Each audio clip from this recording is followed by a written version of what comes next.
ఆగిందంటూ buildup ఇచ్చారు. అయితే ఈ విషయంపై క్లారిటీ ఇవ్వడమే కాదు, ట్రంప్తో కూడా స్పష్టంగా చెప్పారు ప్రధాని మోదీ.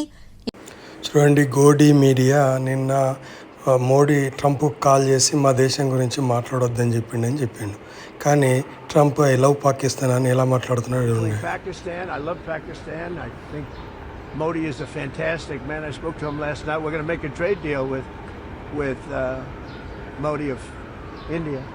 But I నిన్న మన మీడియా, లోకల్ మీడియాలు, నేషనల్ మీడియాలు అన్నీ కలిపి ప్రధానమంత్రి నరేంద్ర మోడీ గారు డొనాల్డ్ ట్రంప్కు ఫోన్ చేసి మా విషయాలు మీరు మాకు మధ్యవర్తిత్వం ఇవ్వాల్సిన అవసరం లేదు, మీరు మా విషయాలు ఎక్కడ మాట్లాడొద్దని చెప్పి నిన్న పొద్దుస్తో మన మీడియాలన్నీ కూడా ప్రచారాలు చేసుకున్నాయి.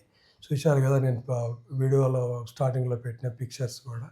కానీ సాయంకాలం నిన్న డొనాల్డ్ ట్రంప్ సీరియస్గా నేను ఐ లవ్ పాకిస్తాన్ అని చెప్పుకుంటూ నేను మోడీకి కాల్ చేశాను, ట్రేడ్ డీల్ గురించి మాట్లాడానని చెప్పుకొస్తున్నాడు. మళ్ళీ అదే పదాలు మాట్లాడుతున్నాడు. మరి ప్రధానమంత్రి గారు మరి కరెక్ట్గానే మాట్లాడా, లేకపోతే ఇదంతా మీడియా సృష్టి తెలియదు. ఇదంతా మీడియా సృష్టి అయితే ఖచ్చితంగా ప్రధానమంత్రిని నరేంద్ర మోదీ గారిని బదనాం చేసినట్లే అవుతుంది కదా. అందుకనే మనము అందులో డొనాల్డ్ ట్రంప్తో వ్యవహారం అంటే చాలా తలతిక్కగా ఉంటుంది. అతను ఎప్పుడు ఏం మాట్లాడతాడో ప్రపంచంలో ఎవరికీ తెలియదు.